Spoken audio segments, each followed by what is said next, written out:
Be me. 38-year-old CEO of my tech company. Founded this company 7 years ago with 3 other people. We make enterprise data management solutions.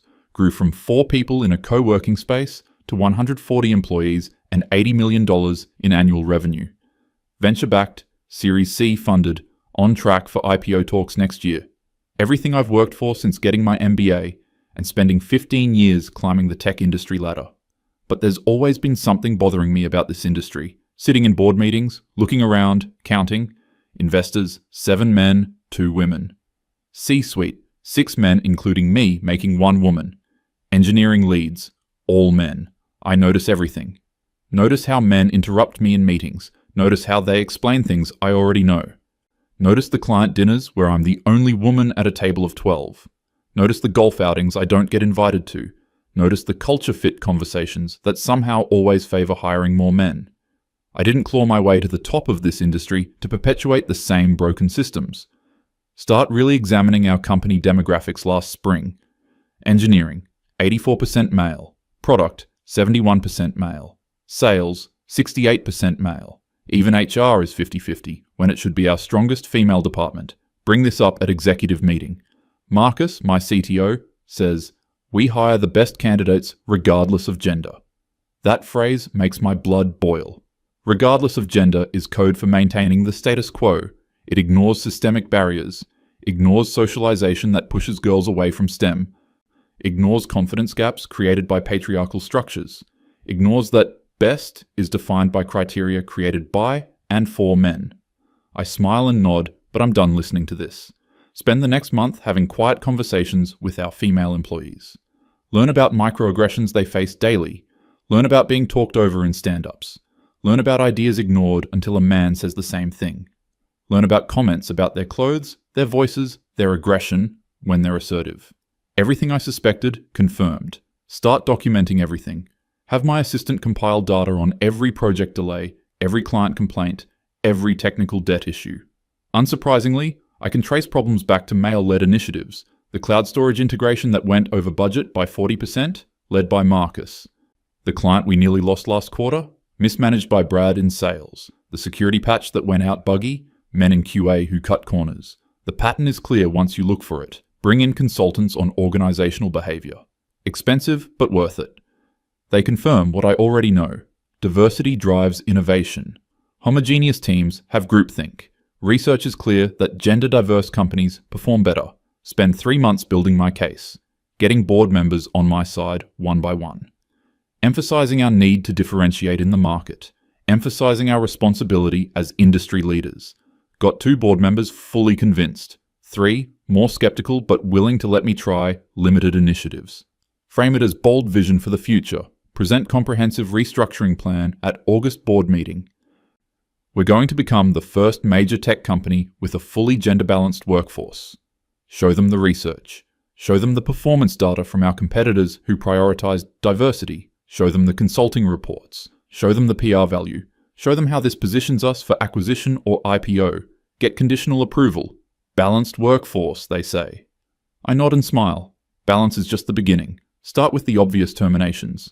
Marcus has to go first. He's been my biggest obstacle. Every gender initiative I've proposed, he's pushed back. Every hire I've wanted to make more inclusive, he's cited technical requirements. Call him into my office on a Friday afternoon. "Marcus, we're making organizational changes and your role is being eliminated." He looks stunned. "What? Why does this shani? Is this about the Q3 numbers?" Because the platform stability is actually ahead of... This isn't about any single metric. The company is evolving and we need leadership that aligns with our values going forward. I've been with the company since we were 8 people. I built the entire infrastructure from scratch. And we appreciate your contributions. Severance will be generous. He's still processing. Is this because I pushed back on the diversity quotas? I feel my jaw tighten. We don't have quotas, Marcus. We have equality initiatives.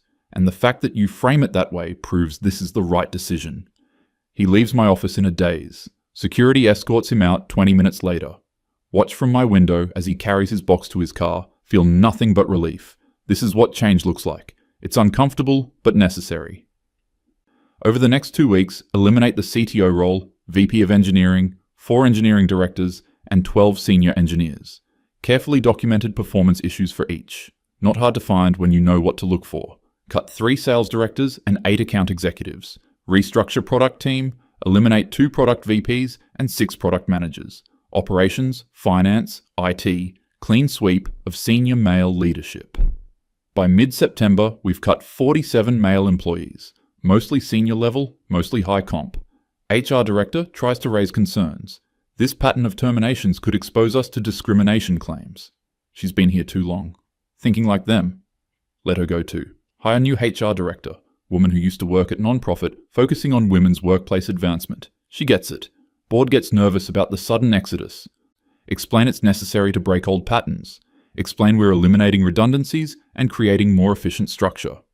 Emphasize the cost savings from cutting high salary positions.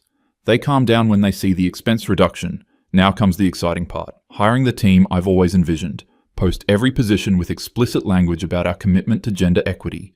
Work with recruiters who specialize in placing women in tech. Partner with women in tech organizations. Applications flood in. So many talented women who've been overlooked by the industry.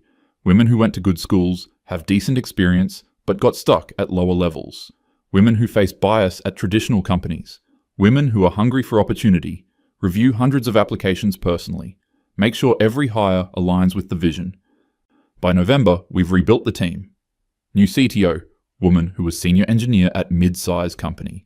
New VP engineering, woman who led small team at startup.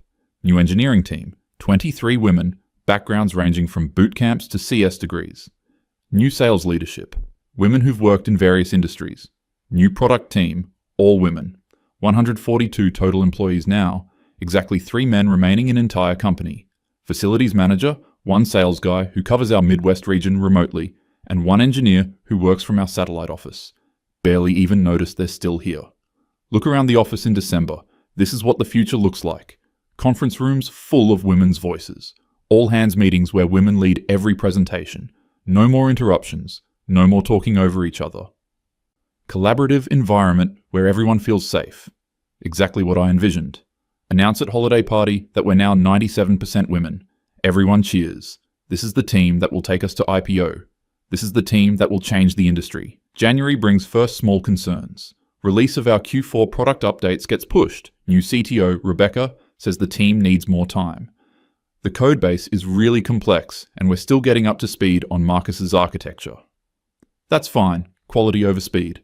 Client kickoff meetings for new implementations start having issues. One client emails that our technical team couldn't answer basic questions about database optimization. Forward to Rebecca.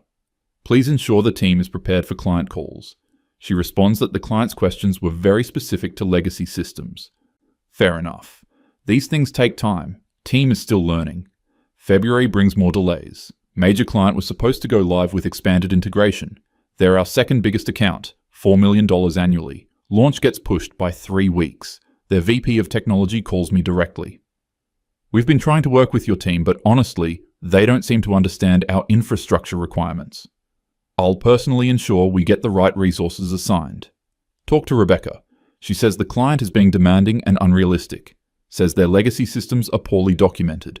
Says they keep changing requirements.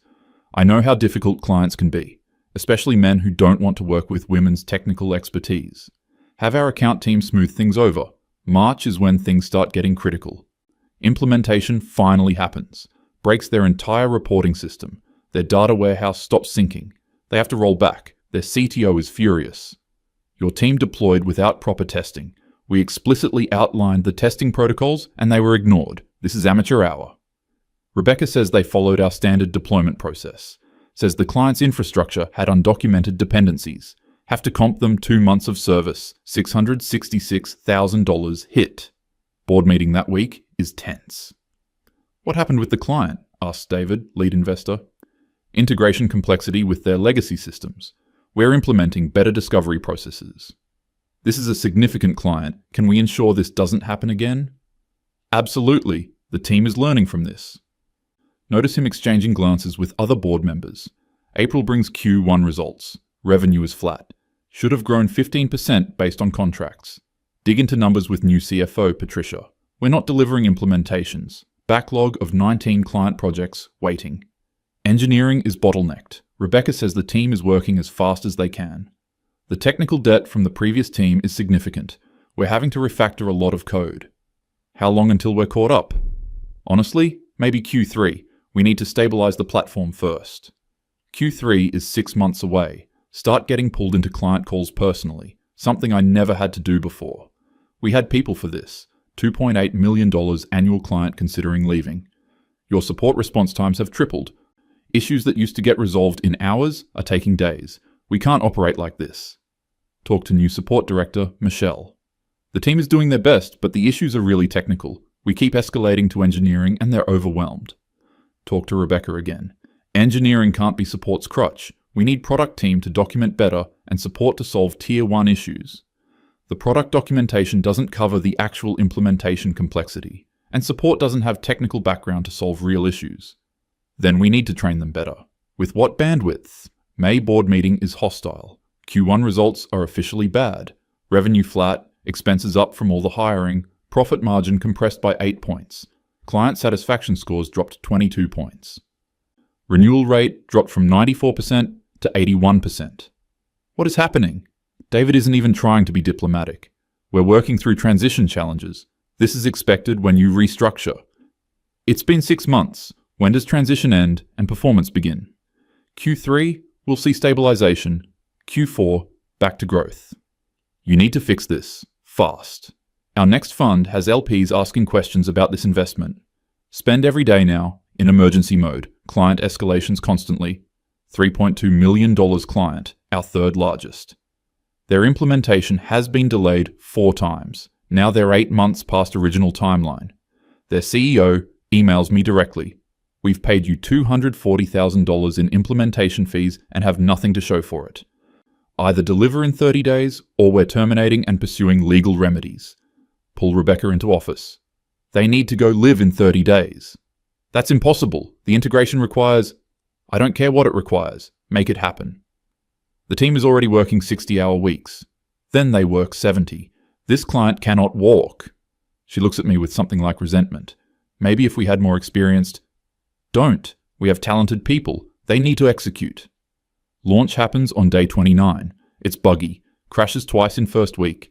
Data sync issues cause inventory discrepancies. They find the problems before their customers do, thankfully. But their trust is gone. June brings the exodus. $3.2 million client terminates. $2.8 million client terminates. $4 million client reduces contract by 60%, drops to minimal service tier. $3.2 million becomes $1.3 million. $7.9 million in annual revenue gone in 3 weeks. Board calls, emergency meeting. I'm prepared with recovery plan, show pipeline of new prospects, show product improvements coming in Q3, show client retention initiatives. David cuts me off. Stop. I need you to be honest. Can your current team execute? Feel my defenses rising. Yes, they need more time and resources. You've had time, you've had budget. Results are getting worse, not better. Rebuilding a company culture doesn't happen overnight. I'm not talking about culture. Can your engineering team build and ship product reliably? They're learning complex systems. That's not what I asked. Everyone's staring at me. Yes, they can execute. Then why aren't they? They are. Rome wasn't built in. The company was built in 2 years. Marcus and the original team built everything we're still selling. What's been built in the last 6 months? Feel heat rising in my face. We've been stabilizing, refactoring, improving. Name one new feature shipped to clients. Mind goes blank. We've been so focused on keeping existing things running. We're in consolidation phase. You're in crisis phase, and I'm not confident in the recovery plan. Meeting ends badly. July is hell. More clients leave. Implementation backlog grows to 27 projects. Support tickets have average resolution time of 11 days. Used to be same day for most issues. Sales team can't close deals. Prospects ask about client references. Our former advocates won't return calls. One prospect does back-channel reference checks. Emails me directly. We heard some concerning things about your platform stability and support. Can you address? Whatever they heard was bad enough they don't even want to schedule a demo. Engineering is in chaos. Rebecca admits the team is struggling. The platform architecture is really complex. A lot of it doesn't make sense. We're trying to understand why Marcus built things certain ways. Can you figure it out? We're trying, but honestly, some of this is beyond our team's experience level. First time she's admitted it. What do you need? Senior architects who know distributed systems, the kind of people who've built infrastructure at scale. Hire them. We've tried it. Our reputation in the market is not good right now, and the really qualified candidates are expensive and mostly... She stops. Mostly what?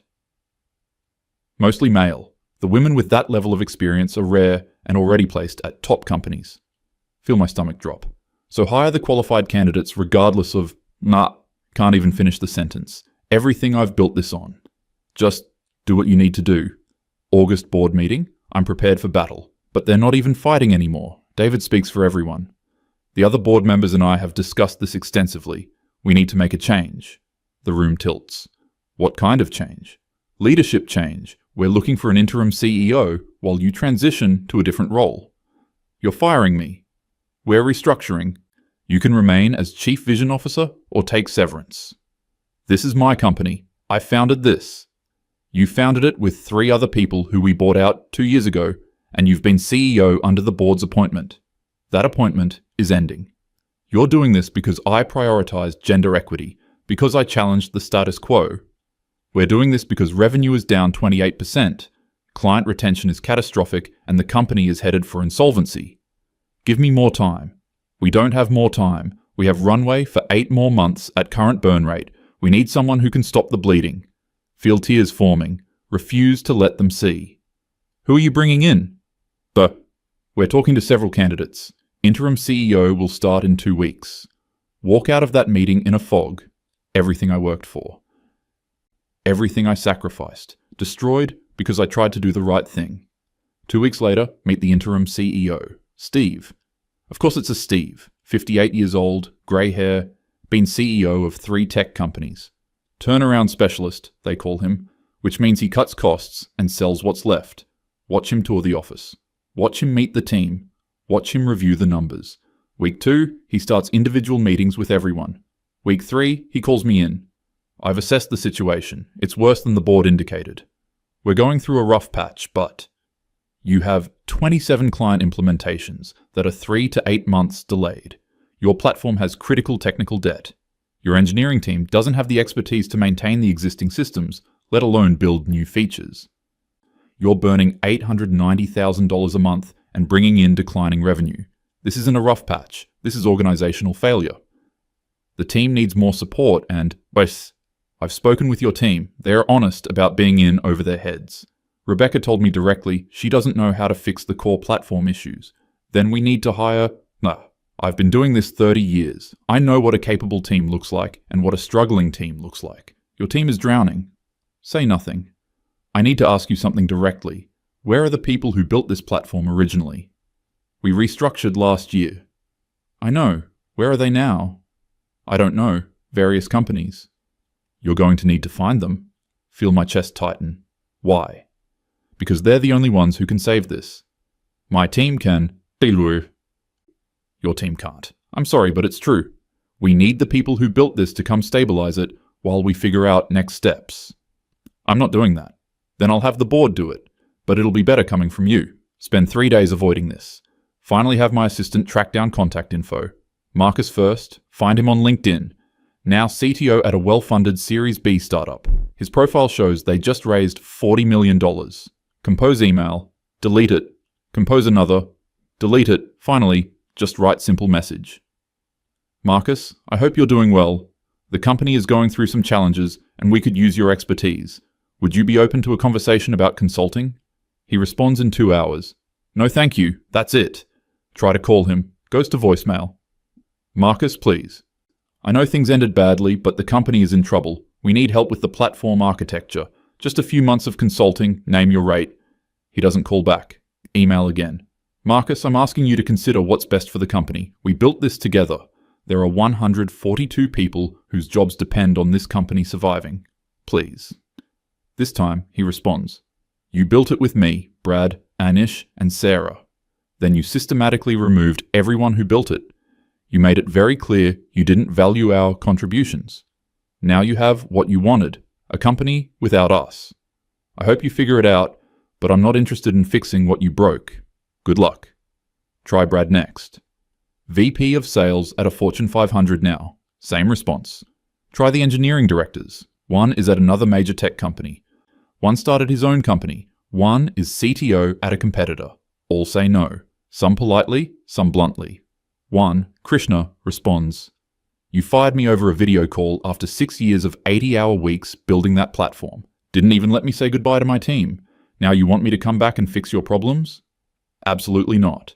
And I've talked to the others. None of them are interested either. You made your choices. September board meeting. Steve presents his findings. The technical debt is insurmountable with current team. I've reached out to the original engineering leadership about consulting. They all declined. David looks at me. You tried too? Nod. They won't even take my calls.